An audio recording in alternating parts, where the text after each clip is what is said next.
കപ്പ എന്നൊരു വികാരമാണല്ലേ. ഇന്നാണിപ്പോൾ ആർക്കും കപ്പയൊന്നും വേണ്ടാത്തത്. എന്നാലും കപ്പ കഴിക്കാത്തവരായിട്ട് കേരളത്തിൽ ആരും കാണില്ല കേട്ടോ. കപ്പ മീൻ, കപ്പ ബീഫും, കപ്പ കാന്താരി, ഒറ്റ സാധനത്തിൽ തന്നെ നമുക്ക് ഒരുപാട് വെറൈറ്റീസ് കഴിക്കാൻ പറ്റുന്നുണ്ടെങ്കിൽ അത് കപ്പ മാത്രമായിരിക്കും. ഇന്ന് കുഞ്ഞിന് പനി ആയതുകൊണ്ട് അവൻ സ്കൂളിലൊന്നും പോയില്ല കേട്ടോ. അതുകൊണ്ട് അവനാണ് വീഡിയോ എടുക്കുന്നത്. പനിയാണെങ്കിൽ ഇങ്ങനെയുള്ള കാര്യങ്ങൾക്കൊക്കെ വിളിച്ച് അവൻ വരും.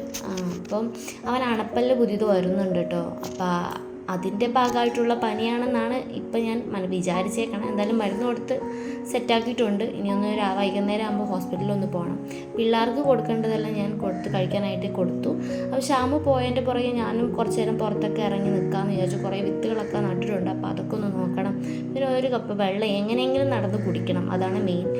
പിന്നെ നമ്മുടെ വഴുതനങ്ങ, തക്കാളി, പച്ചമുളക് അങ്ങനെ കുറേ നമ്മൾ നട്ടിട്ടുണ്ട്. പിന്നെ ഇപ്പം നമ്മുടെ വീട്ടിൽ കുറേ വെറൈറ്റി കാന്താരികൾ വന്നിട്ടുണ്ട്. വെള്ള, നീല കാന്താരി, പച്ചക്കാന്താരി തന്നെ ഞാൻ കുറേ അധികം നട്ടുപിടിപ്പിച്ചിട്ടുണ്ട് കേട്ടോ. കാരണം ആവശ്യത്തിന് നമുക്ക് വീട്ടിൽ നിന്ന് തന്നെ കാന്താരി ഉണ്ടാക്കുവാണെങ്കിൽ പിന്നെ പുറത്തുനിന്ന് വേറെ പച്ചമുളകൊന്നും വാങ്ങണ്ടല്ലോ എന്ന് കരുതിയിട്ടാണ് ഞാൻ കുറച്ച് കാന്താരികൾ കൂടുതൽ നട്ടുപിടിപ്പിക്കുന്നത്. ഇനി കുറച്ചധികം നടാനുണ്ട്. അപ്പോൾ നമ്മുടെ വീഡിയോ കണ്ട് ഇഷ്ടപ്പെട്ട ലൈക്ക്, സബ്സ്ക്രൈബ് ചെയ്യുക. Bye bye, see U.